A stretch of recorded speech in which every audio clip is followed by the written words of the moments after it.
Hello everyone, आप Saket Vajpayee, director of Prayas physics classes, Dehradun. Welcome students, welcome to the third lecture of moving charges and magnetism. Basically बच्चों, इस lecture में हम लोग देखने वाले हैं magnetic field due to loop of current, है ना। तो चलिए वहां तक पहुंचने के लिए सबसे पहले हम लोग शुरुआत करते हैं पहले सवाल से। पहला सवाल बेसिकली आपका रिवीजन कराएगा बच्चों, जो आप लोगों ने अब तक पढ़ रखा है। देखते हैं सवाल क्या है। A current capital I flows along a thin wire shaped as a regular polygon with n sides which can be inscribed into a circle of radius capital R. Find the magnetic induction at the center of the polygon. Analyze the obtained expression at n tending to infinity. तो चलिए बच्चों, हमारे को ये तो समझ में आ गया कि एक रेगुलर पॉलीगन की बात हो रही है जिसके पास कितने साइड्स हैं, n साइड्स हैं, है ना। और उसे हम लोग इंस्क्राइब कर रहे हैं कैसे, सर्कल में जिसका रेडियस क्या है, कैपिटल आर है। अब हमें कहां पर बताना है मैग्नेटिक इंडक्शन। बच्चों, मैग्नेटिक इंडक्शन का मतलब होता है मैग्नेटिक फील्ड ही होता है ना। तो magnetic induction is same as magnetic field. वो हमें बताना है at the centre of polygon. और एक बार वो निकाल लेते हैं, उसके बाद हम लोग चर्चा करेंगे एन टेंडिंग टू इन्फिनिटी पर क्या होने वाला है उसके लिए। ऑलराइट, तो बच्चों मैंने यहां पर देखिए फिगर में क्या आपको शो करना चाहा है। मैंने एक छोटा सा हिस्सा दिखाया है आपको उस रेगुलर पॉलीगन का। बेसिकली बोला गया था उसमें n साइड्स हैं, तो यहां पर मैंने, अब n साइड्स तो मैं नहीं दिखाऊंगा ना, मैंने यहां पर आपको 3 साइड्स दिखा दिए हैं। अब आप देखिए कि होना क्या चाहिए। ये जैसे कि एक साइड है ना, इसी तरीके से सिमेट्रिकली यहां पर ढेर सारे साइड्स हैं, n साइड्स हैं। तो अगर हम लोग देख पा रहे हैं यहां पर कि n साइड्स हैं, है ना, तो हर एक ट्रायंगल जो इस तरीके का बन रहा होगा, लेटर से कि ये A है ना, और ये C है, तो अपने पास एक ट्रायंगल AOC आ रहा है। अब आप मुझे बताइए कि ऐसे कितने ट्रायंगल्स मिलेंगे, n ट्रायंगल्स मिलेंगे ना, क्योंकि यहां पर हमें दिख रहा है कि साइड्स n है। तो यहां पर मैंने ACO एक ट्रायंगल को देखा, तो ओवरऑल देखिए सेंटर पर कितना एंगल सबटेंड होगा, सेंटर पर एंगल सबटेंड होगा 2 पाई। अब ऐसे कितने ट्रायंगल्स हैं, ऐसे नंबर ऑफ ट्रायंगल्स हैं n। तो हर एक ट्रायंगल के हिस्से में ओवरऑल कितना एंगल आएगा, हर एक ट्रायंगल के हिस्से में एंगल आएगा 2 पाई अपॉन n। इस तरीके से हिस्सेदारी होगी। अब इसे ही मैंने क्या किया, और आधा कर दिया, है ना। मैंने ये देखा कि अगर इतने के पास, है ना, मतलब कि पूरे एक ट्रायंगल के पास अगर इतना आ रहा है, तो उसके आधे के पास कितना आएगा। समझ पा रहे हैं आप बात। ये वाला एंगल मैंने निकाला तो वो उसका भी आधा हो जाएगा। बहुत सिंपल सी मैथमेटिक्स लगा रहा हूं, परेशान नहीं हो रहे। तो ये कितना आ जाएगा एंगल, पाई बाय n आ जाएगा, है ना। तो इससे देखिए अपने को बहुत हेल्प मिलेगी। अभी हम लोग ये देख पा रहे हैं बेसिकली कि एक साइड है AC जिसमें लेटर से कि करंट फ्लो कर रहा है इस तरीके से I, है ना। अब आप देखिए कि जितनी मैग्नेटिक फील्ड AC के कारण आएगी ऊपर, उतनी ही लेटर से कि CD के कारण आएगी, है ना, उतनी ही और भी आगे वाले साइड्स के कारण आएगी, क्योंकि सबके कारण डायरेक्शन आप देखिए क्या आ रही है। आप डायरेक्शन तो देखना जानते हैं ना। चलिए मैं आपका छोटा सा रिवीजन करा देता हूं। मान लीजिए कि एक करंट कैरिंग एलिमेंट है ना, तो अगर अपने को देखना है कि इसकी वजह से मैग्नेटिक फील्ड लेटर से कि इस C पॉइंट पर कैसी होगी, तो हमें क्या करना होता है, हमें इस वायर को होल्ड करना होता है सच दैट कि हमारा थंब किस डायरेक्शन में हो, करंट की डायरेक्शन में हो। अब जब हम लोग अपने इन चारों फिंगर्स को कर्ल कर रहे हैं, है ना, जब कर्ल कर रहे हैं तो देखिए C पॉइंट पर अगर मैं देखूं तो कैसा हिट कर रहा है, किस तरीके से ये फिंगर्स की टिप जो है वो हिट कर रही है। ऐसे हिट कर रही है जैसा हमें लग रहा है कि ये स्क्रीन से बाहर की तरफ है ना। तो इस तरीके से हमें पता लगता है कि मैग्नेटिक फील्ड की डायरेक्शन कैसी होगी। वही है यहां पर लिखा हुआ curled straight right hand rule, जो कहता है grasp the element in your right hand with your extended thumb pointing in the direction of the current. Your fingers will then naturally curl around in the direction of the magnetic field lines due to that element. तो चलिए इसी का इस्तेमाल हम लोग करेंगे अपने running सवाल में।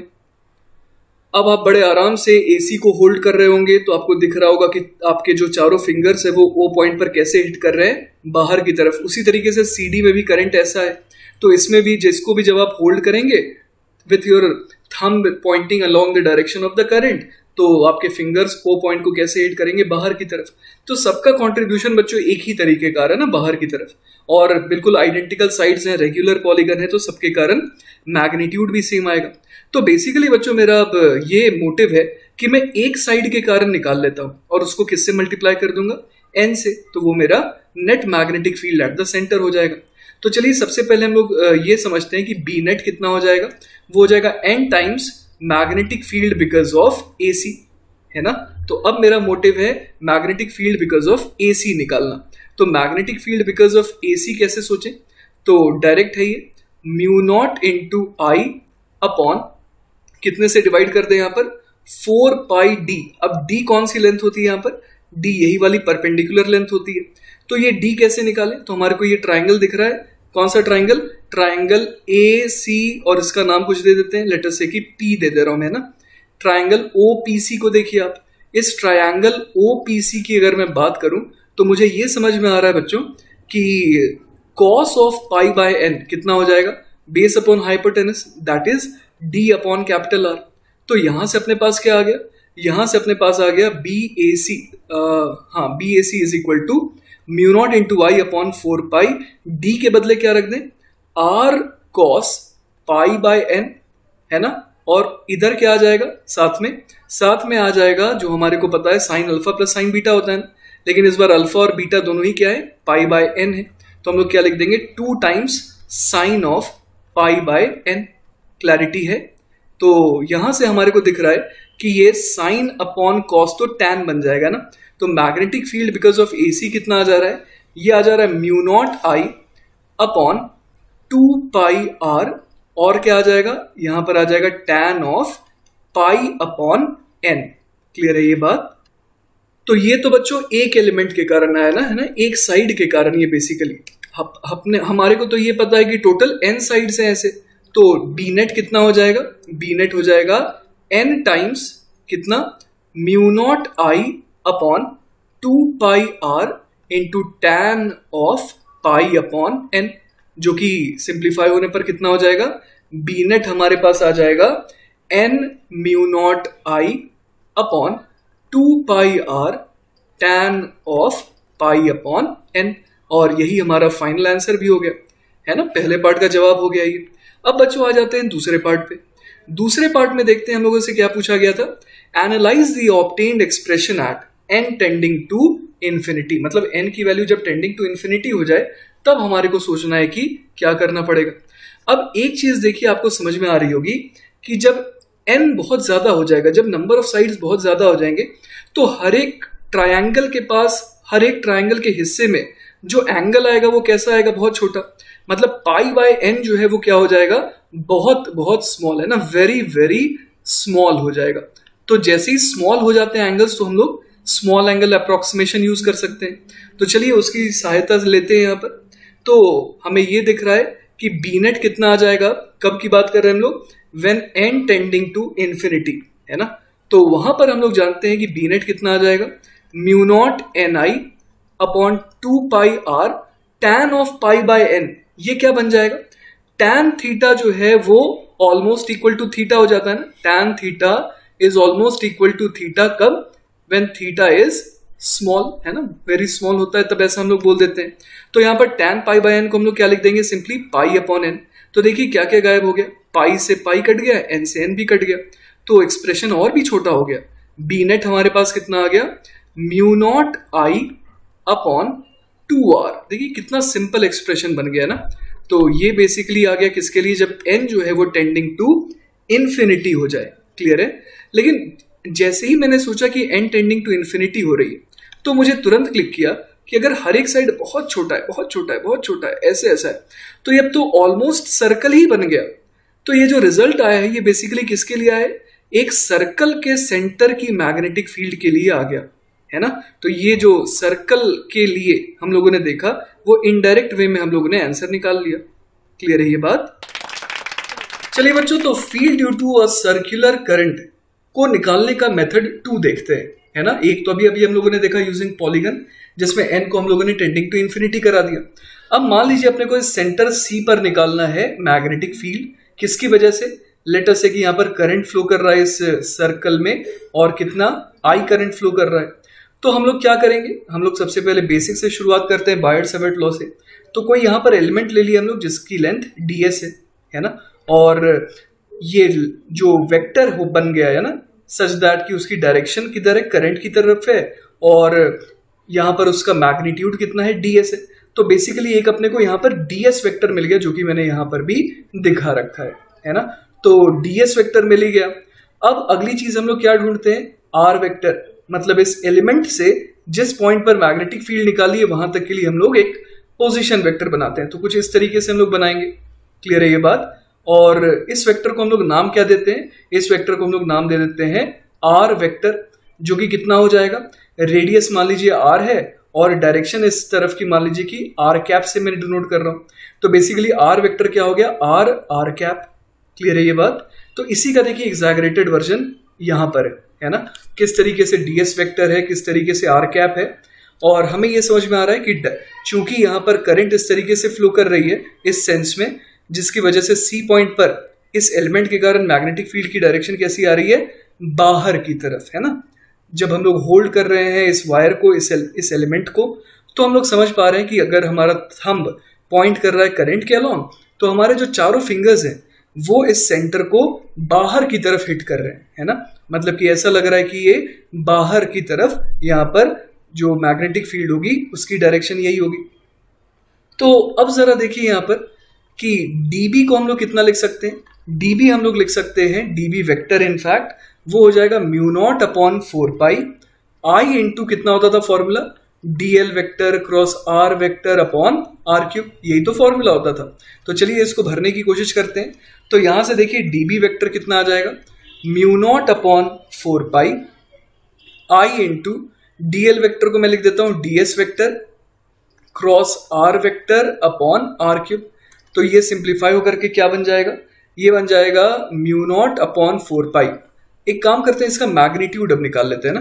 तो मैग्नीट्यूड इसका इनफैक्ट कितना आ जाएगा, वो आ जाएगा dB is equal to mu naught upon 4 pi, फिर क्या लिख दें I into ds into r, और ds वेक्टर और r वेक्टर के बीच में आप देख सकते हैं कि एंगल 90 डिग्री है ना। यहाँ पर आप देख पा रहे हैं कि एंगल कितना है, 90 डिग्री है। तो हमारे को समझ में आ रहा है कि साइन 90 तो 1 हो जाएगा, तो यहाँ पर 1 आ गया। अपॉन क्या कर दें, r क्यूब कर दें, तो ये कितना आ गया, mu naught upon 4 pi I ds upon r square, clear है ये बात। तो हमारे को मिल गया मैग्नेटिक फील्ड, किसके वजह से, एक एलिमेंट की वजह से। लेकिन आप देखिए कि डायरेक्शन वाइज यहां पर भी अगर मैं एलिमेंट लेता तो उसकी वजह से फिर से क्या होता, मैग्नेटिक फील्ड की डायरेक्शन बाहर की तरफ ही आती, सी पर कहीं पर भी इनफैक्ट मैं अगर कोई भी एलिमेंट लूं तो उसकी वजह से बाहर की तरफ ही आ रहा है। मतलब सारे के सारे जो एलिमेंट्स हैं उनका कॉन्ट्रीब्यूशन एक ही तरफ है। तो मैं मैग्नेटिक फील्ड को निकालने के लिए क्या कर दूंगा, dB को इंटीग्रेट कर दूंगा। तो इंटीग्रेशन ऑफ dB क्या हो जाएगा, अब देखिए क्या क्या चीजें कांस्टेंट है यहाँ पर, mu naught upon 4 pi I upon r square, ये तो कांस्टेंट है। अब सिर्फ इंटीग्रेट करना है ds को, ds क्या है, ये छोटे से वायर की लेंथ है। तो ऐसे सारे के सारे एलिमेंट्स को अगर मैं ऐड कर दूंगा तो वो तो total length of the wire बन जाएगा।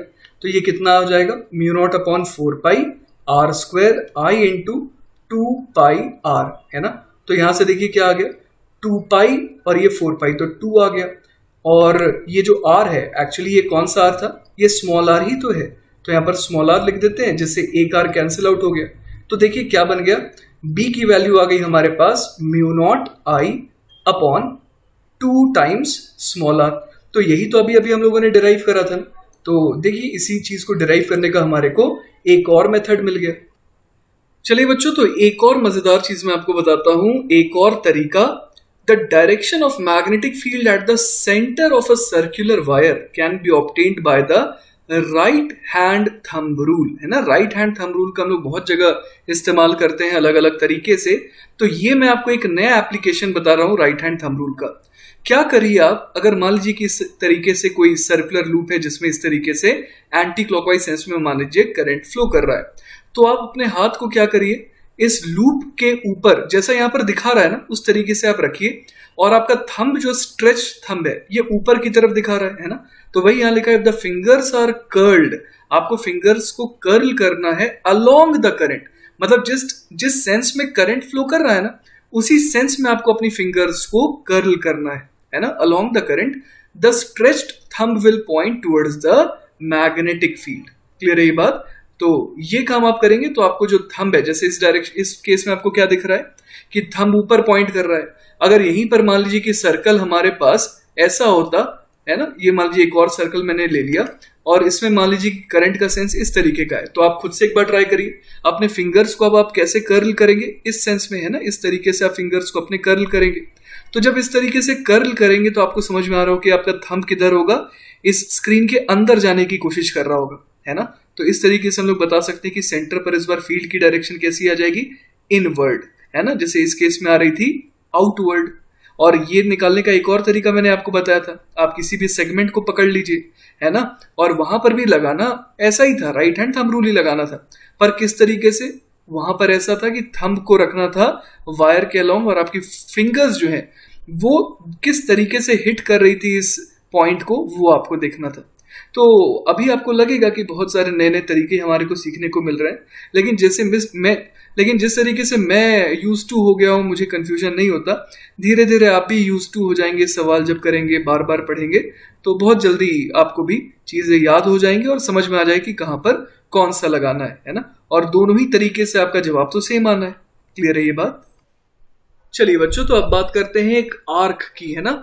अभी तो हम लोगों ने पूरे सर्कल के लिए देखा है ना, जब फाई की वैल्यू कितनी होती थी, 2 पाई। लेकिन अब मान लीजिए कि 2 पाई नहीं, कुछ रैंडम फाई है अपने पास, है ना, और ये आर्क है। तो फिर कैसे निकालें सी पॉइंट पर मैग्नेटिक फील्ड? तो देखिए बहुत आसान है, यूनिटरी मेथड लगा सकते हैं। जैसे कि हमें मालूम था कि 2 पाई एंगल होता तो कितना जवाब होता मैग्नेटिक फील्ड का, mu naught I upon twice of R. तो अब एंगल कितना है, अब एंगल है फाई, तो कितना हो जाएगा, mu naught I upon 2r upon 2 pi into phi, है ना। तो कुछ इस तरीके से यूनिटरी मेथड लगा करके भी हम लोग बड़े आराम से जवाब निकाल सकते हैं। तो हमारा मैग्नेटिक फील्ड का रिजल्ट क्या आया finally, mu naught I upon 2r multiplied by phi upon 2 पाई।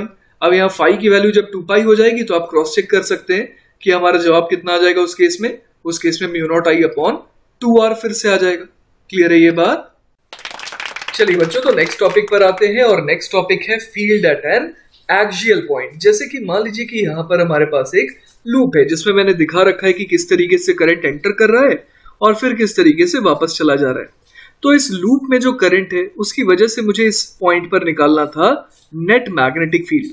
तो मैंने क्या करा, मैंने तो ये सोचा कि भाई मुझे आता क्या है, मुझे तो सिर्फ और सिर्फ क्या आता है, बेसिकली बायोट सावर्ट लॉ, और उसी के हिसाब से मैंने सब कुछ निकाला है अभी तक।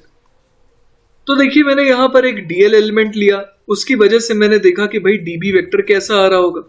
फिर मैंने एक डायमेट्रिकली ऑपोजिट एक ऐसा ही एलिमेंट लिया डीएल डैश, और उसकी वजह से भी मैंने देखा कि मैग्नेटिक फील्ड की डायरेक्शन कैसी होगी। तो जब आप यहां पर देखेंगे तो आपको ये दिखेगा कि ये एंगल 90 है, ये एंगल भी 90 है ना। और with respect to this OY axis ये दोनों एलिमेंट्स जो है बिल्कुल सिमेट्रिकल है। तो इसका मतलब क्या हो गया, इसका मतलब ये हो गया कि ये जो dB वेक्टर है और ये जो dB डैश वेक्टर है, ये दोनों Y एक्सिस के साथ कितना एंगल बनाएगा, सेम एंगल बनाएगा, है ना। तो मतलब कि dB वेक्टर और dB डैश वेक्टर दोनों मैग्नीट्यूड में तो बराबर होंगे ही।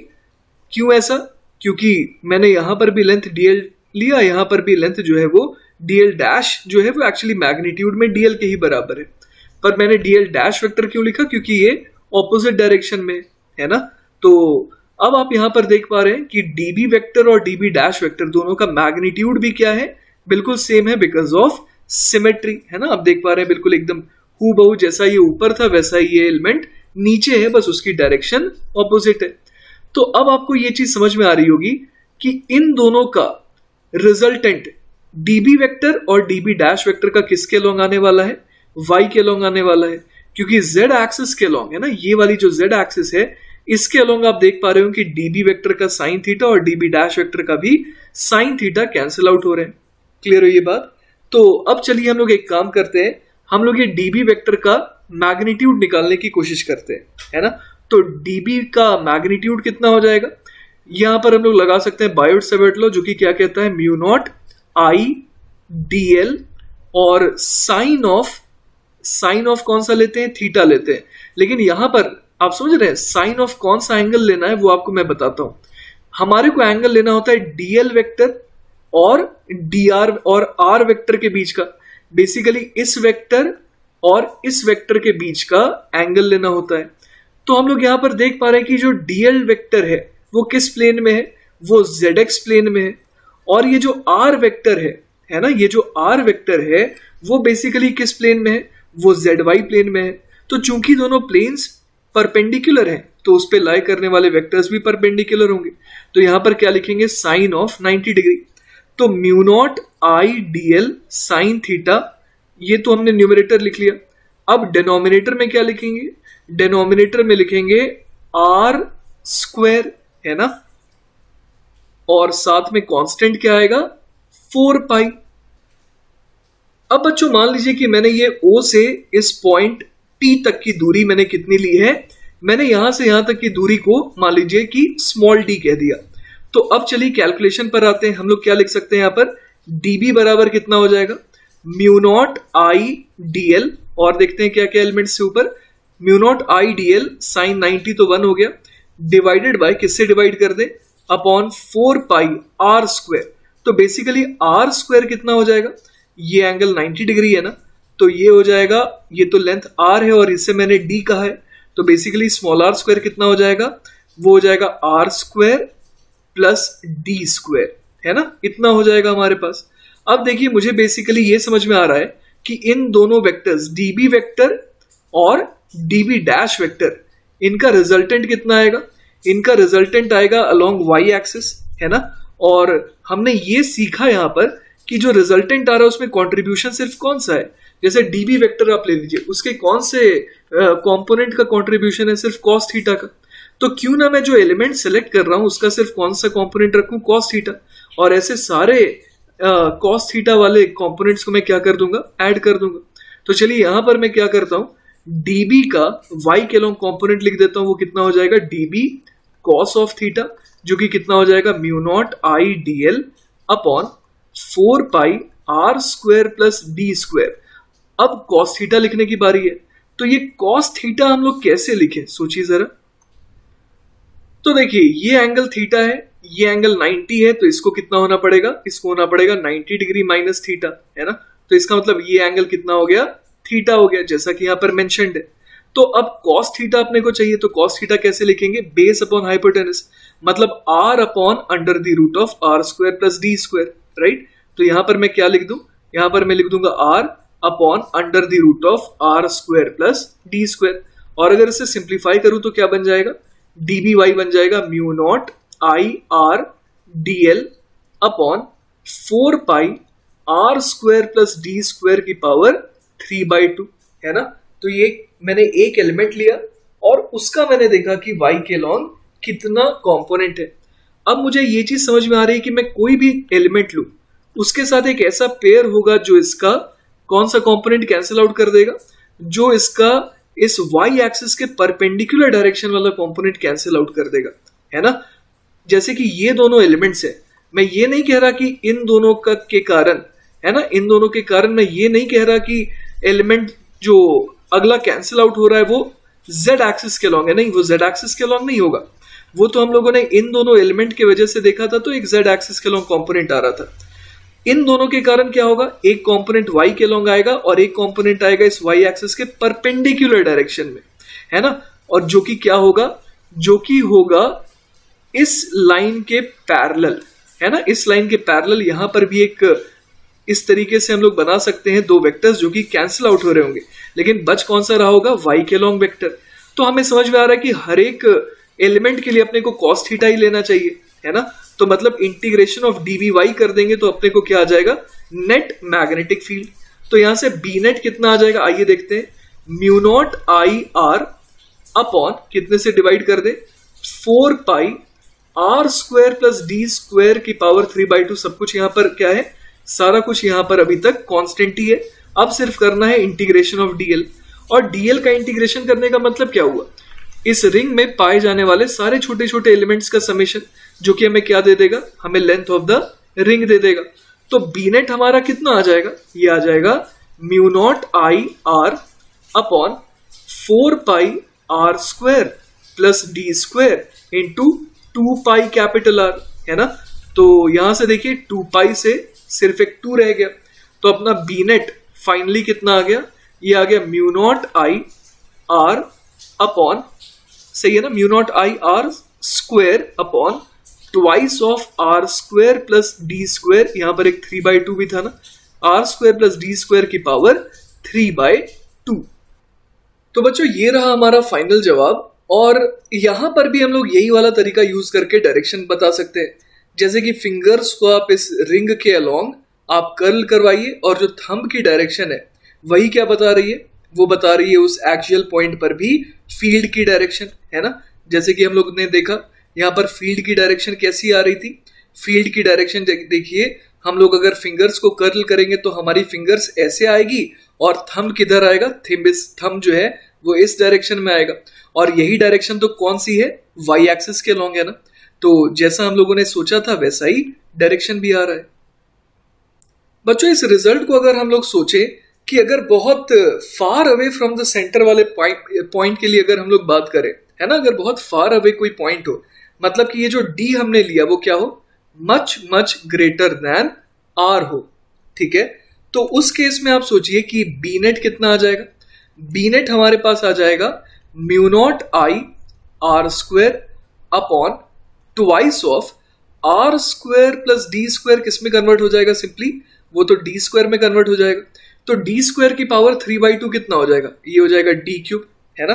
तो हमारे पास रिजल्ट क्या है बी नेट का, म्यू नॉट अपॉन 2 आई R square upon D cube, right.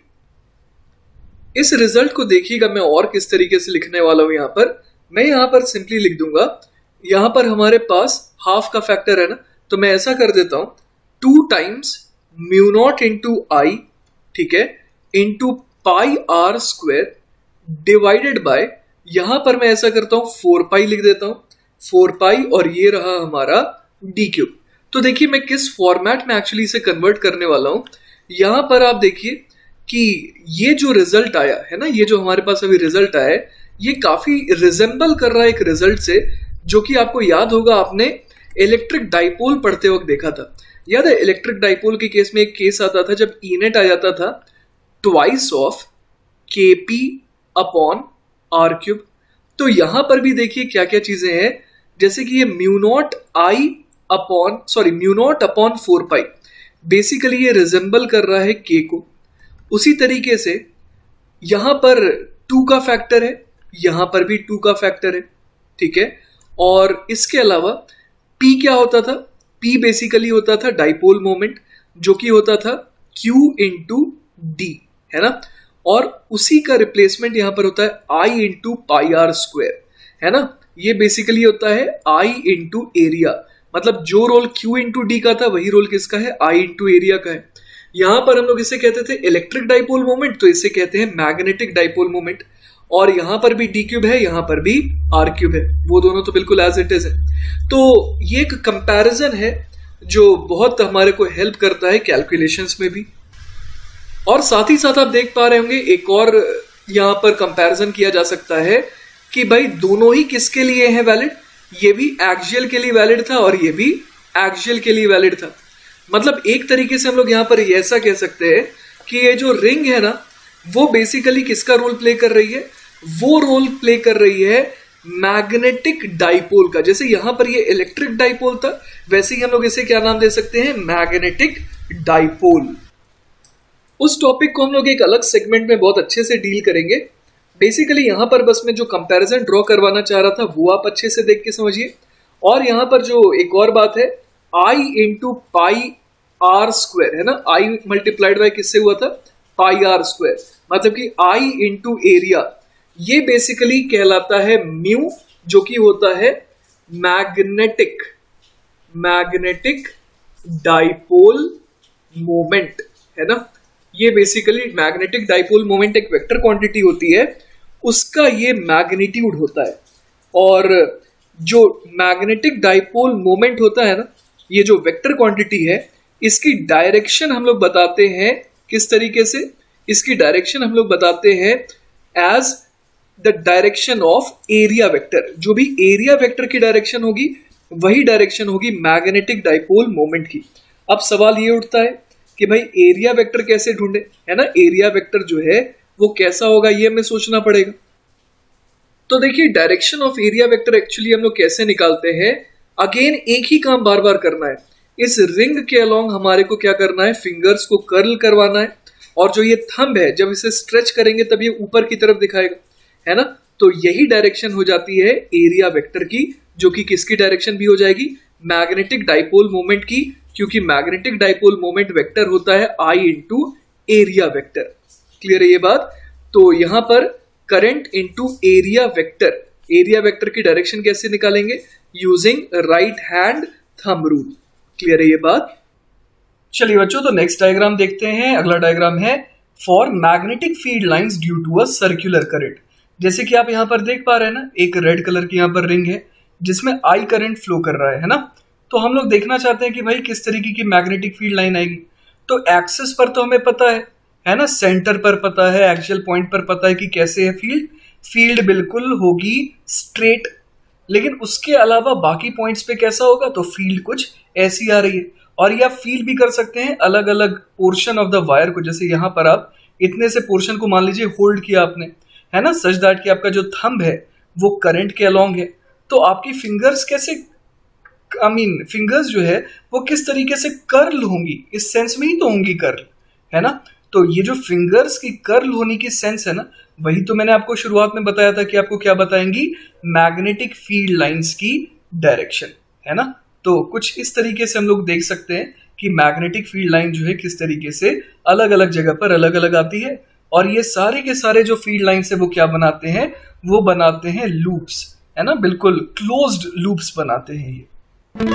चलिए तो नेक्स्ट सवाल देखते हैं। सवाल है figure shows a current loop having two circular arcs joined by two radial lines, find the magnetic field at the centre O। तो अपने को यहाँ पर दिया हुआ है कि दो आर्क हैं और यहाँ पर ये दोनों जॉइंट भी हैं और हमारे को O पॉइंट पर निकालना है मैग्नेटिक फील्ड, है ना।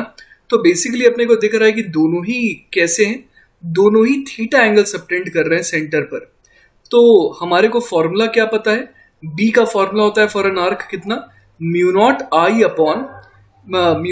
अपॉन ट्वाइस ऑफ R, है ना, mu naught I upon twice of radial distance. और अगर आर्क है तो हम लोग क्या यूज करते हैं, थीटा अपॉन 2 पाई, है ना, ये यूज करते हैं हम लोग।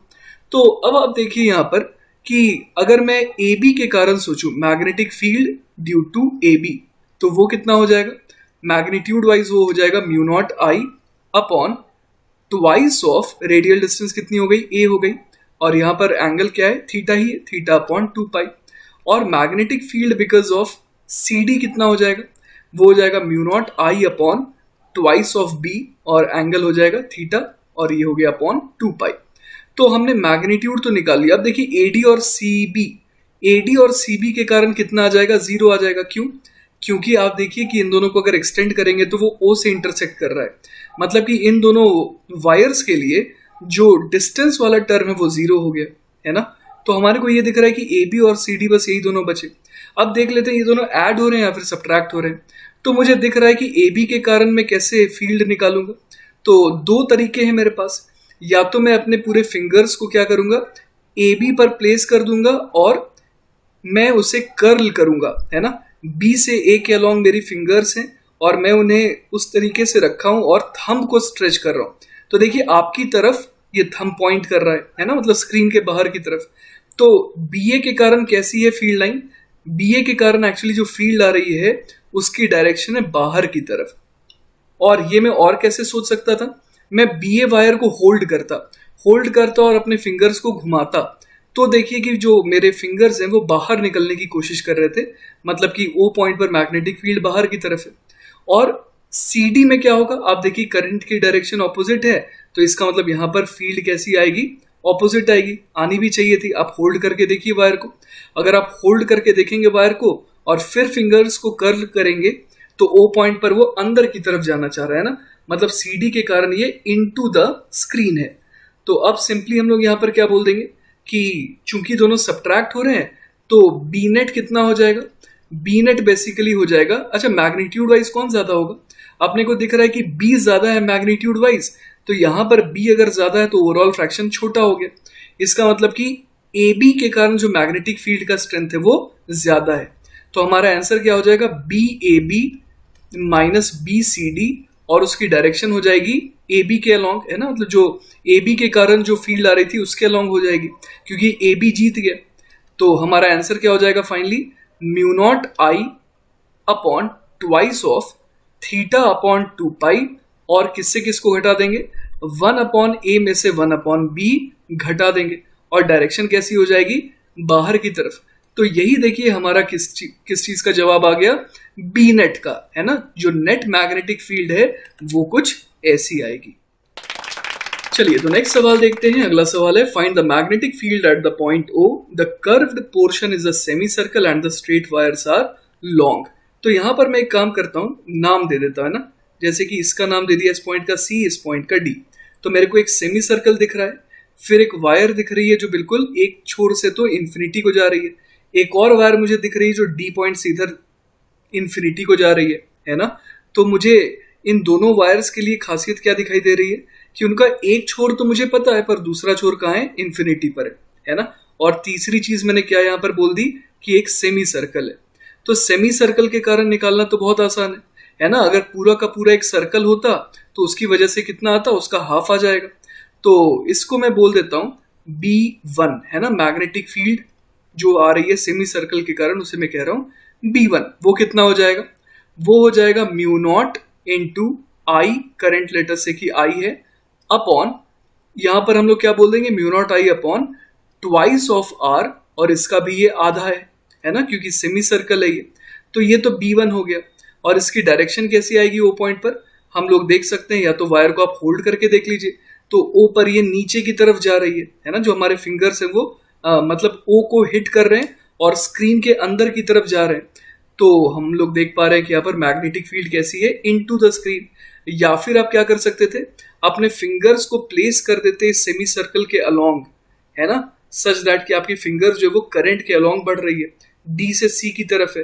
तो देखिए थंब अगेन आपका पॉइंट कर रहा है इनटू द स्क्रीन। तो यहां से B1 का मैग्नीट्यूड आ गया और डायरेक्शन भी आ गई। अब सोचिए कि ये जो वायर नीचे वाली वायर है उसके कारण ओ पॉइंट पर कैसी फील्ड आएगी। तो आप वायर को होल्ड करिए और अपने फिंगर से स्क्रीन को हिट करने की कोशिश करिए। तो आप देख पा रहे होंगे कि ओ जो पॉइंट है ना, वहां पर स्क्रीन हिट हो रहा है। इसका मतलब कि ओ पर भी फील्ड की डायरेक्शन कैसी है, इस नीचे वाले वायर के कारण इनटू द स्क्रीन। और ऐसे ही आप अगर सी वाले वायर को, है ना, ऊपर वाले वायर को अगर आप देखेंगे, उसको होल्ड करेंगे और फिंगर्स को कर्ल करेंगे, तो आप देखेंगे कि ओ पॉइंट पर अगेन स्क्रीन को वो हिट कर रहे हैं। तो तीनों के तीनों एलिमेंट्स के कारण जो मैग्नेटिक फील्ड की डायरेक्शन आ रही है वो कैसी आ रही है, इनटू द स्क्रीन। तो मतलब ये हो गया कि B2, B1 और B3 इन तीनों को हमारे को ऐड करना होगा। और सिमेट्री के हम लोग कह सकते हैं कि B2 और B3 का मैग्नीट्यूड क्या हो जाएगा, सेम हो जाएगा। तो B2 is equal to B3, और वो कितना हो जाएगा, बेसिकली हमारे को दिख रहा है कि एक वायर है जिसका जो एक्चुअली सेमी इनफाइनाइट है ना, मतलब कि एक छोर तो पता है लेकिन दूसरा छोर कहाँ है, इन्फिनिटी पर है। तो बेसिकली ये सेमी इनफाइनाइट वायर, और सिमेट्री से हम लोग कह सकते हैं अगर ऐसा ही एक पीछे की तरफ भी एक और होता इनफाइनाइट वायर, है ना, तब ये पूरा का पूरा एक कंप्लीट इनफाइनाइट वायर बन जाता। तो उसके कारण फील्ड ओ पॉइंट पर कितनी आती, mu naught I upon 2 pi R इतनी आती। तो इसका मतलब आधी वायर है, सेमी इनफाइनाइट वायर है, तो उसके कारण फील्ड कितनी होगी, इसका आधा।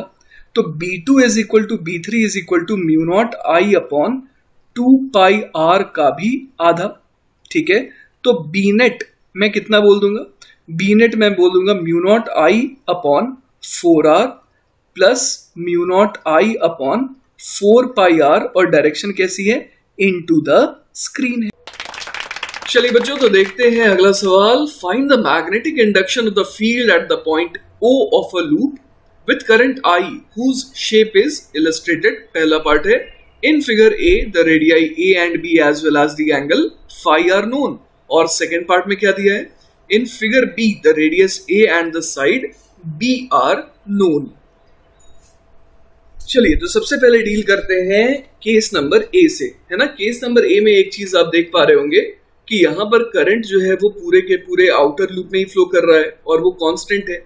और साथ ही साथ आप देख पा रहे होंगे कि हर एक एलिमेंट की वजह से डायरेक्शन जो है वो एक ही जैसी आएगी, है ना। आप किसी भी एलिमेंट को आप पकड़ करके आप थंब को अलोंग द करंट रखिए और अपने फिंगर्स को देखिए कि वो ओ पॉइंट को किस तरीके से हिट कर रहे हैं। तो हर जगह बच्चों आप देख पा रहे होंगे कि ओ पॉइंट जो है उसको स्क्रीन के अंदर की तरफ हिट किया जा रहा है। मतलब ये तो कंफर्म बात हो गई कि डायरेक्शन कैसी होगी मैग्नेटिक फील्ड की at O, into the screen होगी, राइट। अब चलिए सोचते हैं कि मैग्नीट्यूड कितना होगा। तो पहले जो ये सर्कल का एक पोर्शन दिख रहा है ना, मैं इसका कुछ नाम दे देता हूं। लेट अस से कि P, इसका नाम Q, इसका नाम R, फिर ये S और ये T। तो पहले बच्चों मैं बात कर रहा हूं PQR पोर्शन की। तो PQR पोर्शन की मदद से जो मैग्नीट्यूड आएगा वो कितना आएगा। देखिए यूनिटरी मेथड लगा सकते हैं। अगर पूरा का पूरा सर्कल होता तो कितना होता, म्यू नॉट आई बाय 2a। लेकिन ये कितना पोर्शन है उसका, ये उसका कुछ पोर्शन है। तो आइए निकालते हैं यूनिटरी मेथड से। Mu naught I upon twice of a, इसका ये कितना एंगल है, ये है 2 पाई माइनस 5 अपॉन 2 पाई। तो ये कंट्रीब्यूशन आया PQR की वजह से एट द सेंटर O। अब देखिए TP और RS इनकी वजह से कोई कंट्रीब्यूशन नहीं आएगा, क्योंकि RS और TP ये दोनों स्ट्रेट लाइंस हैं, लेकिन इनकी दूरी O पॉइंट से 0 है। परपेंडिकुलर डिस्टेंस की मैं बात कर रहा हूँ ना, परपेंडिकुलर डिस्टेंस इनकी 0 है। क्योंकि इस तरीके से अगर वायर होता था और अगर O यहाँ पर होता तो हम लोग ये परपेंडिकुलर डिस्टेंस ढूंढते, लेकिन जैसे जैसे O पॉइंट इसके पास जाता जा रहा है, यहाँ पर आ गया, तो क्या हो जाएगा, मैग्नेटिक फील्ड इसकी वजह से 0 हो जाएगी। अब देखते हैं ये TS के कारण कितना आ जाएगा, magnetic field because of TS। ये भी अब देखिए एक सर्कल का ही हिस्सा है, तो कितने एंगल के सर्कल का हिस्सा है, 5। तो क्या लिख देंगे यहाँ पर हम लोग, mu naught I upon 2b, और कितने से मल्टीप्लाई कर देंगे, ये एंगल है 5 अपॉन 2 पाई, है ना। तो हमारा टोटल आंसर क्या आ जाएगा, बी नेट, ये आ जाएगा mu naught I upon 2 multiplied by 2 pi minus 5, बाहर 2 पाई भी आ जाएगा, 2 pi minus 5 upon a plus फिर ये आ जाएगा 5 अपॉन b। क्लियर है। तो बच्चों यही हमारा फाइनल आंसर हो गया ना। और कैसे हम लोगों ने निकाला, हम लोगों ने अलग अलग एलिमेंट्स की वजह से देख लिया कि डायरेक्शन क्या है, फिर तो समझ में आ गया कि सिंपली ये स्केलर की तरह ऐड हो जाएगा। चलिए तो अब आ जाते हैं सेकंड पार्ट में। सेकंड पार्ट में भी देखिए आपको ये समझ में आ रहा हो कि सारे के सारे एलिमेंट्स के कारण कैसी आ रही है मैग्नेटिक फील्ड ऊपर इनटू द स्क्रीन आ रही है। तो हम लोग डायरेक्शन को लेके तो कंफर्म हो गए। अब हम लोग बात करते हैं मैग्नीट्यूड की, है ना। तो अगर मैं यहां पर बात करूं लेटर से कि नाम दे देते हैं P, Q, R, S, T और U। तो PQR के कारण कितना आ जाएगा, बहुत आसान है निकालना, है ना। यहां पर जैसा कि आपको दिख रहा है कि 90 डिग्री है, तो बाकी एंगल कितना हो गया, 360 डिग्री माइनस 90 डिग्री, राइट।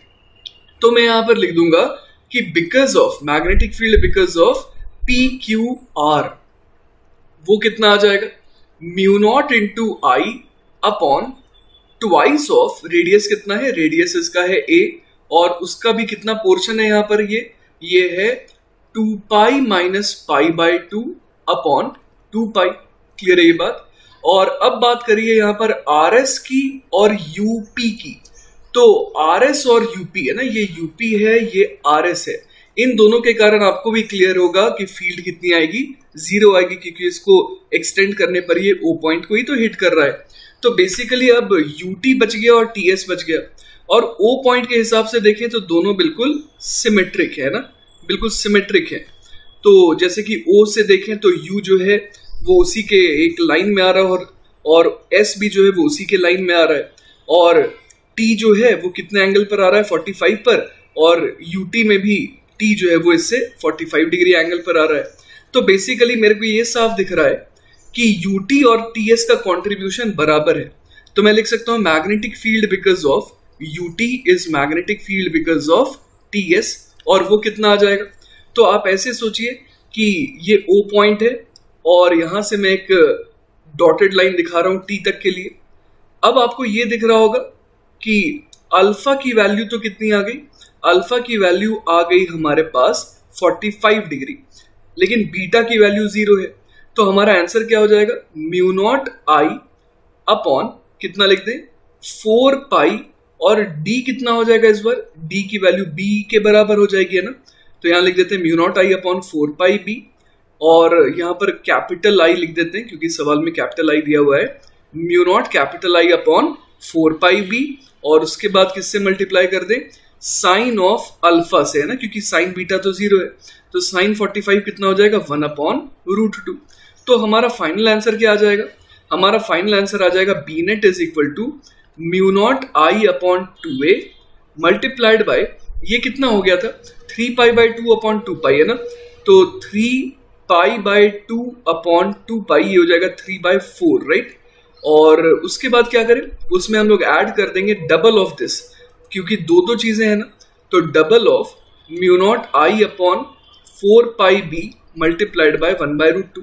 तो देखते हैं ये थोड़ा और सिंप्लीफाई किया जा सकता है। बी नेट कितना आ जाएगा, ये आ जाएगा μ0 I, 3 बाहर ले लेते हैं, 3 μ0 I/8a प्लस ये कितना बन जाएगा, ये बन जाएगा √2/4 μ0 I/π/b।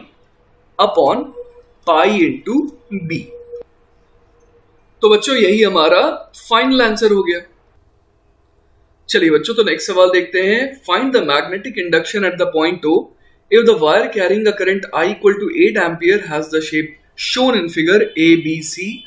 The radius of the curved part of the wire is R equal to 100 mm.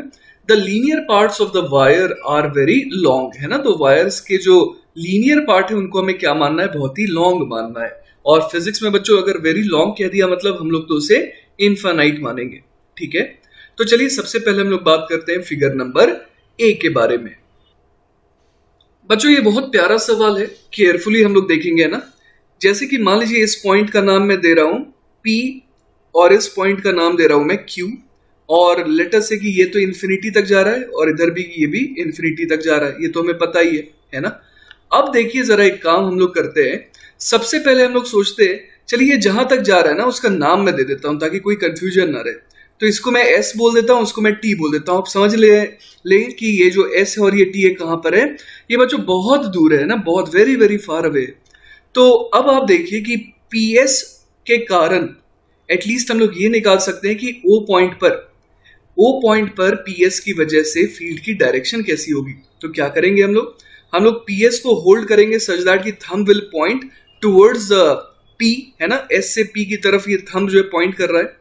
और फिर जब हम लोग फिंगर्स को कर्ल करेंगे तो O पॉइंट पर हमारी फिंगर्स जो है हिट कर रही है नीचे की तरफ, और नीचे की डायरेक्शन कौन सी है, -z एक्सिस।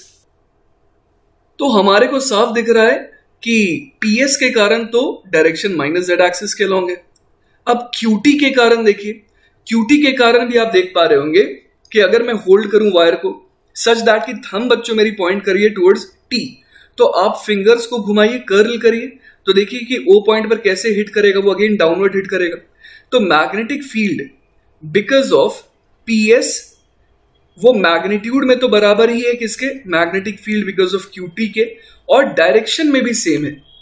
समझ पा रहे हैं आप बात। ऐसा मैंने क्यों कहा, क्योंकि आप देखिए कि जैसा PS है वैसा ही तो QT है O पॉइंट के रिस्पेक्ट में, बस डायरेक्शन का ही तो फर्क हो सकता था। तो हम लोग ये देख पा रहे हैं कि दोनों जो है वो मैग्नीट्यूड और डायरेक्शन दोनों के हिसाब से बराबर आएंगे। और उसकी वैल्यू कितनी आ जाएगी, तो हम लोग डायरेक्ट फॉर्मूला लगा देते हैं, μ0 इंटू करंट जो है लेटर से I है अपॉन कितना लिख दें 4 पाई, और डिस्टेंस कितनी है, दोनों से ही बराबर दूरी पर है ये कैपिटल R, है ना, μ0 I अपॉन 4 पाई d। और इसके बाद क्या लिखें, sine alpha plus sign beta. अब देखिए कि S जो है वो तो एंगल 90 डिग्री बना रहा है ना, क्योंकि S यहां नहीं है, बहुत फार अवे है।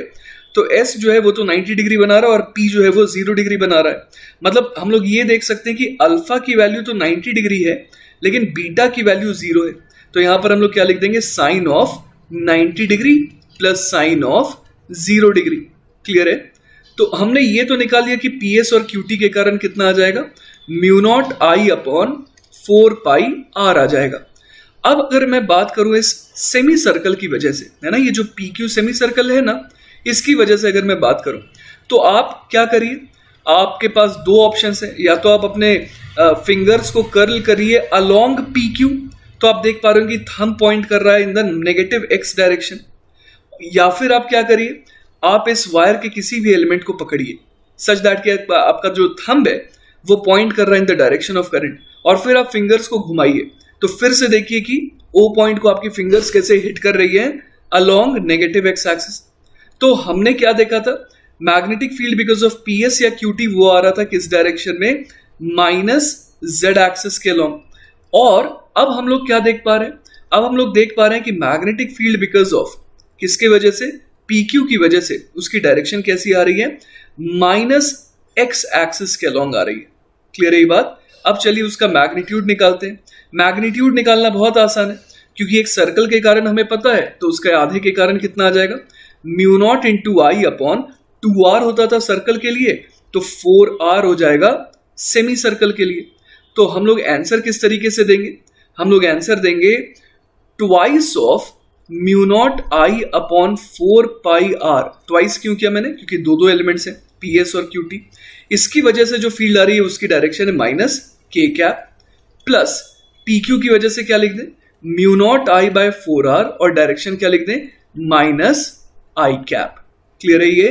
तो हमारा फाइनल आंसर क्या हो गया, हमारा फाइनल आंसर हो गया B net vector is equal to mu naught I upon 4r minus I cap plus mu naught I upon 2 pi R, और डायरेक्शन हो जाएगी माइनस के कैप। तो ये तो हमने वेक्टर में निकाल लिया। अब चलिए इसका मैग्नीट्यूड निकालने की कोशिश करते हैं ना। तो मैग्नीट्यूड कैसे निकालेंगे, तो बी नेट हम लोग लिख देते हैं अंडर द रूट ऑफ, है ना, अंडर द रूट ऑफ क्या लिखेंगे, mu naught I upon 4r का whole square plus mu naught into I upon 2 pi R इसका भी होल स्क्वायर, राइट। तो चलिए देखते हैं इसको सॉल्व करके कितना आ जाएगा।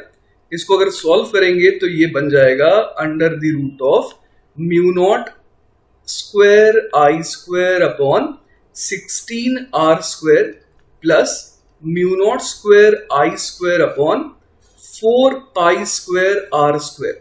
अब इसमें से देखिए क्या क्या चीजें हम लोग बाहर निकाल सकते हैं। ये तो पक्की बात है कि mu naught I upon R, ये तो एटलीस्ट बाहर तो आएगा ही आएगा। और इसके अलावा और क्या बाहर आ जाएगा, इसके अलावा आप देखिए यहां पर कि अगर मैं बाहर ले लूं 4 पाई को, है ना, अगर मैं 4 पाई को बाहर ले रहा हूं तो अंदर क्या क्या बच जाएगा, अंदर बच जाएगा, यहां पर हम लोग देख पा रहे हैं कि ये है 4, ये बच जाएगा पाई स्क्वायर, और इधर कितना आ जाएगा, इधर आ जाएगा 4, है ना। तो बच्चों मैंने यहां पर फाइनल फॉर्मेट यहां भर दिया है। अब जब आप इसमें वैल्यूज भरेंगे तो आप देखेंगे कि रिजल्ट आ रहा है 0.3 माइक्रो टेस्ला। चलिए तो हम लोगों ने ए पार्ट तो निपटा लिया, अब आ जाते हैं बी पार्ट पर, है ना। बी पार्ट को अब हम लोग देखेंगे। बी पार्ट में देखिए आपको यहां पर दिख रहा है कि एक तो प्लेन है, ये कौन सी प्लेन है, ये ZY प्लेन है, और एक प्लेन है XY प्लेन, है ना। और नीचे जो हमारे पास XZ प्लेन है, इसमें कोई भी वायर नहीं है। चलिए तो फिर से मैं नाम देना चालू कर देता हूं। जैसे इसका नाम मैंने दे दिया PQ, और इसका नाम मैं दे देता हूं ST। तो PQ की वजह से तो हमने अभी अभी देखा था, QS की भी वजह से हम लोगों ने अभी अभी देखा था ना लेफ्ट वाले सवाल में। और बस अब किसके कारण देखना बाकी रह गया है, ST की वजह से, राइट। तो चलिए सबसे पहले तो हम लोग PQ की वजह से लिख देते हैं magnetic field because of PQ। वो कितना आएगा, वो आ जाएगा mu naught into I upon 2 pi, mu naught into I upon 2 pi into R. ये होता अगर पूरा का पूरा इनफाइनाइट होता, लेकिन ये बेसिकली सेमी इनफाइनाइट है, तो इसका भी क्या कर दे, इसका भी हम लोग कर देंगे हाफ। और डायरेक्शन क्या होगी, डायरेक्शन हो जाएगी यहां पर माइनस के कैप। इसके अलावा magnetic field because of QS, है ना, magnetic field because of QS हम लोगों ने निकाल रखा था अभी अभी, BQS, वो हो जाएगा mu naught into I upon 4r, और डायरेक्शन क्या हो जाएगी, डायरेक्शन हो जाएगी माइनस ऑफ आई कैप, है ना। ये दोनों चीजें तो हम लोगों ने निकाल रखी थी। अब बस बात करनी है किसकी, बात करनी है ST की, magnetic field because of ST। तो बच्चों आप सबको ये काम करिए, थंब आप होल्ड करिए ST वायर को, keeping thumb pointing towards T, और अपने फिंगर्स को घुमाइए। तो देखिए वो घूम करके O को कैसे हिट कर रहे हैं, इस तरीके से हिट कर रहे हैं एज इफ कि आपको लग रहा होगा कि वो -x के लॉन्ग जाना चाह रहे हैं, है ना, मतलब स्क्रीन के अंदर की तरफ। तो डायरेक्शन तो समझ में आ गई किधर की है, माइनस आई कैप, है ना। और अगेन ये सेमी इनफाइनाइट वायर है, तो इसके कारण मैग्नेटिक फील्ड कितनी आ जाएगी, इसके कारण मैग्नेटिक फील्ड आ जाएगी mu naught I upon 4 pi R. तो हम लोग क्या लिख सकते हैं यहाँ पर, B because of S T, ये जाएगा mu naught I upon 4 pi R और डायरेक्शन हो जाएगी इसकी माइनस आई कैप। तो इस बार हम लोग देख पा रहे हैं कि ये भी माइनस आई कैप है और ये भी माइनस आई कैप है। तो चलिए ऐड करने की कोशिश करते हैं। बी नेट है ना, बी नेट वेक्टर कितना आ जाएगा, ये हो जाएगा mu naught I upon 4 R और कॉमन क्या क्या आ जाएगा, कॉमन आ जाएगा यहाँ पर 1 प्लस यहाँ पर कितना आ जाएगा 1 अपॉन पाई और डायरेक्शन क्या आ जाएगी माइनस आई कैप और ऊपर क्या था, ऊपर था mu naught I upon 4 pi R minus K cap, है ना। तो लिख देते हैं plus mu naught I upon 4 pi R और डायरेक्शन हो जाएगी माइनस आई कैप। तो अब चलिए एक आखिरी काम करते हैं, हम लोग अब मैग्नीट्यूड निकालने की कोशिश करते हैं ना कि मैग्नीट्यूड आखिर इसका कितना आएगा। तो कैसे निकाले मैग्नीट्यूड, बहुत इजी है। b बराबर हो जाएगा under the root of mu naught I upon 4 R multiplied by 1 plus 1 upon pi, इसका करेंगे हम लोग होल स्क्वायर और उसमें क्या ऐड करेंगे mu naught I upon 4 pi R का भी होल स्क्वायर, है ना। तो यहां से देखते हैं क्या बन जाएगा अपने पास, कुछ कॉमन आ रहा है क्या, बिल्कुल आ रहा है। Mu naught I upon 4 R, ये तो बाहर आ जाएगा ना, ये बाहर आ गया और अंदर क्या बच जाएगा, mu naught I upon 4 R बाहर आ गया, अंदर बच गया 1 plus 1 by pi square plus यहां पर मैं a प्लस बी का होल स्क्वायर का फॉर्मूला लगा रहा हूं, तो 1 का स्क्वायर प्लस 1 बाय पाई का square plus twice of 1 by पाई मतलब 2 बाय पाई। और क्या कर दें, इसमें क्या ऐड कर दें प्लस, यहां पर पाई रह गया था तो 1 अपॉन पाई स्क्वायर एक आ जाएगा बस, है ना। अब यहां पर देखते हैं, यहां पर हम लोग क्या लिख सकते हैं mu naught I upon 4 R और अंदर क्या आ जाएगा, अंदर आ जाएगा हमारे पास 1 plus 2 upon pi square plus 2 upon pi. तो यहां पर एक काम करते हैं, पाई स्क्वायर को कॉमन ले लेते हैं ना, mu naught I upon 4 pi R बाहर आ जाएगा, तो फिर अंदर क्या बच जाएगा, अंदर बच जाएगा आप देखिए पाई स्क्वायर प्लस 2 प्लस 2 पाई, है ना। तो बेसिकली b जो है हमारा ये आ गया।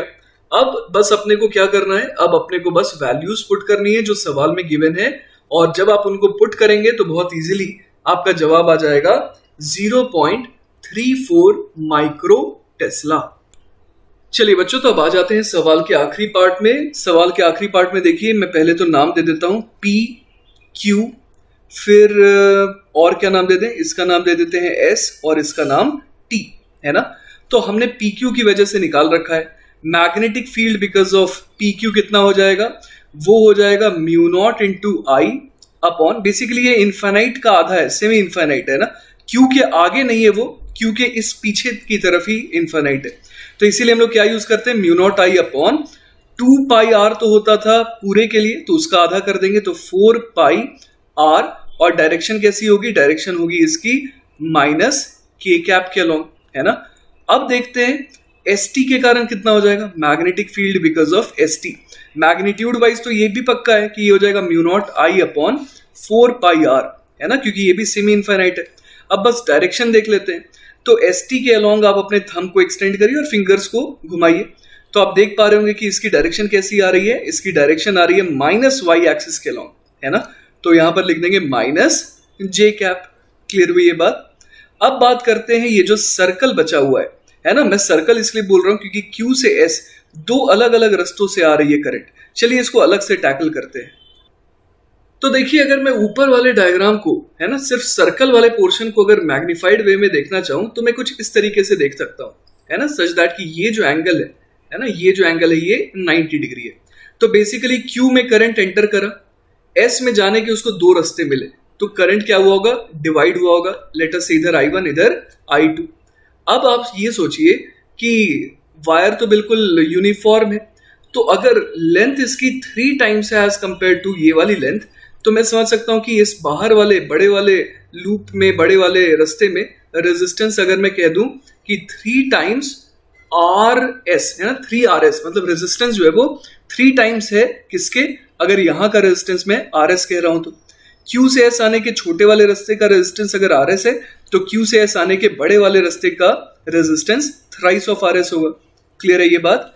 तो अब देखिए यहां पर हम लोग क्या बोल देंगे कि ये जो रास्ता था, है ना, छोटा वाला रास्ता, स्मॉलर रास्ता, उसके लिए अगर मैं बात करूं तो magnetic field because of QS कितना आ जाएगा?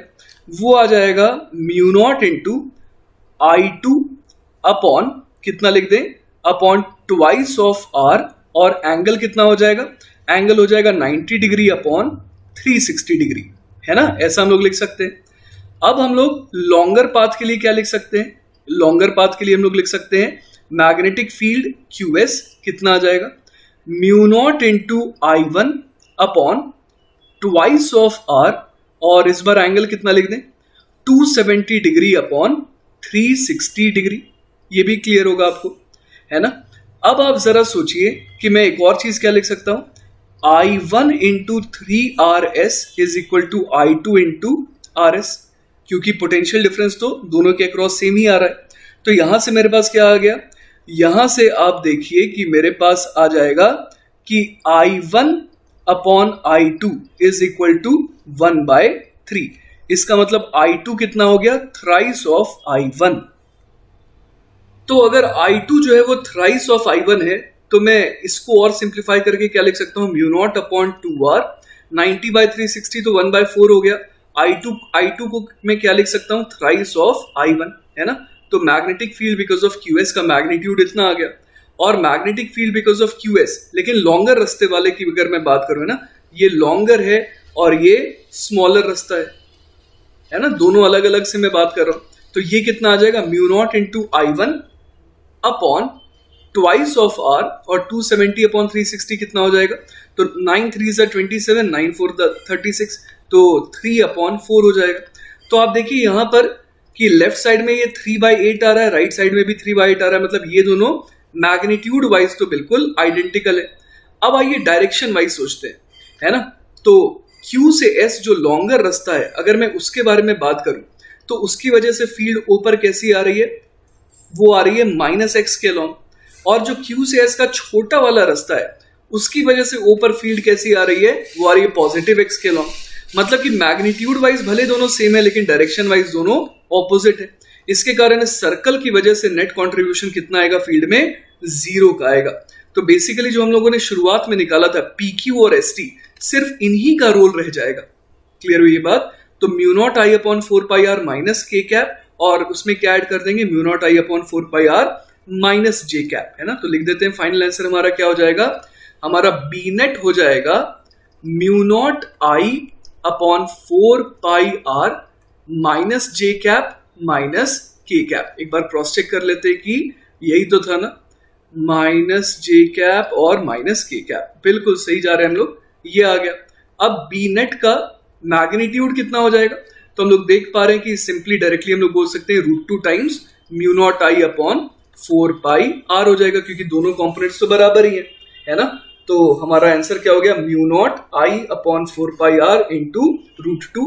और अगर आप इसे सॉल्व करेंगे ना, इसमें वैल्यू अगर पुट कर देंगे तो बड़े आराम से, आपको जरा भी तकलीफ नहीं होगी, बड़े आराम से आपका जवाब आ जाएगा 0.11 माइक्रो टेस्ला। चलिए बच्चों, तो आखिरी सवाल देखते हैं इस लेक्चर का। सवाल बहुत ही पॉपुलर है और है, a thin insulated wire forms a plane spiral of n equal to 100 tight turns carrying a current I equal to 8 milliampere. The radii of inside and outside turns are equal to A equal to 50 mm and B equal to 100 mm. Find the magnetic induction at the center of the spiral. तो basically कहना ये चाह रहा है कि यहाँ पर point O है जो कि सेंटर ऑफ द स्पाइरल है, और यहाँ पर जो इनर रेडियस है वो A है और जो आउटर रेडियस है वो कितना है? B है। मतलब कि पूरे के पूरे वायर्स जो है वो बहुत ही क्लोजली वाउंड है, और कितने लेंथ में ये सारे के सारे वायर्स भरे हुए हैं? ये हैं B-A लेंथ में। इतने लेंथ में एक्चुअली पूरे के पूरे वायर्स स्टैक्ड हैं, है ना। तो अपने को क्या निकालना है? Magnetic field at the centre. तो कैसे शुरू करें? तो देखिए, ऐसे केस में हम लोग ऐसा कर सकते हैं कि किसी लेटर से कि R रेडियल डिस्टेंस पर गए ना, लेटर से कि हम लोग स्मॉल r रेडियल डिस्टेंस पर गए। अब यहां से आप dr और आगे चले जाइए, है ना, dr और आगे चले गए। अब देखिए कि हम लोग यूनिटरी मेथड लगा सकते हैं। b माइनस ए इतने थिकनेस में कितने टर्न्स है, इतने थिकनेस में n टर्न्स है। तो यूनिटरी मेथड से हम लोग देख सकते हैं कि b माइनस ए में अगर n टर्न्स है तो dr थिकनेस में कितने टर्न्स होंगे, n upon b minus A into dr। तो बेसिकली ये क्या है, ये नंबर ऑफ टर्न्स हैं जिनकी रेडियस कितनी है, जिनकी रेडियस अप्रोक्सीमेटली हम लोग r कह सकते हैं, क्योंकि r से हम लोग कितना ही आगे गए, dr ही तो आगे गए हैं, तो सबका रेडियस हम लोग r मान सकते हैं। अब देखिए जरा कि अगर एक लूप होता r रेडियस का तो उसके कारण हम लोग क्या बोलते हैं कि फील्ड कितनी आ रही है, dB बराबर बोल देते हैं mu naught I upon twice of r। लेकिन अब तो एक लूप नहीं है, अब तो कितने लूप्स हैं, n upon b minus A into dr, इतने लूप्स हैं, तो उनके कारण नेट फील्ड इतनी आ जाएगी। अब लगा देते हैं दोनों तरफ इंटीग्रेशन का सिंबल, तो लेफ्ट साइड तो बन जाएगा नेट मैग्नेटिक फील्ड और अंदर क्या आ जाएगा, mu naught I N upon B minus A into 2। ये तो सारे के सारे कॉन्स्टेंट्स हैं। अब इंटीग्रेशन के अंदर क्या आ जाएगा, डी आर अपॉन आर। तो ये बेसिकली क्या बन जाएगा, mu naught N I upon twice of B minus A, और यहां पर क्या हो जाएगा, D R upon R L N of R. और आर की लिमिट कहां से कहां है, ए से लेकर के बी तक है। तो बहुत जल्दी हम लोग फाइनल आंसर तक पहुंचने वाले हैं। बी बराबर आ जाएगा mu naught N I upon twice of B minus A into L N of B upon A, है ना, क्योंकि L N B minus L N A क्या हो जाएगा, L N of B upon A हो जाएगा। तो देखिए बड़े आराम से हम लोगों ने यूनिटरी मेथड लगा करके और सिंपल इंटीग्रेशन करके आंसर निकाल लिया। तो अब जो है इसमें बस डेटा पुट करना है, वही हमारा बाकी रह गया है। तो जैसे ही आप डेटा पुट करेंगे तो आप देखेंगे कि जवाब आ जाएगा 7 माइक्रो टेस्ला। तो बच्चों इसी के साथ हमारा आज का लेक्चर खत्म होता है और आई होप कि आपको अच्छे से समझ में आया होगा। In case of any doubts feel free to ask us, we will be very happy to help you. Home assignments कर लीजिएगा ताकि टॉपिक पे बहुत अच्छा कमांड आ जाए। Take care, bye bye.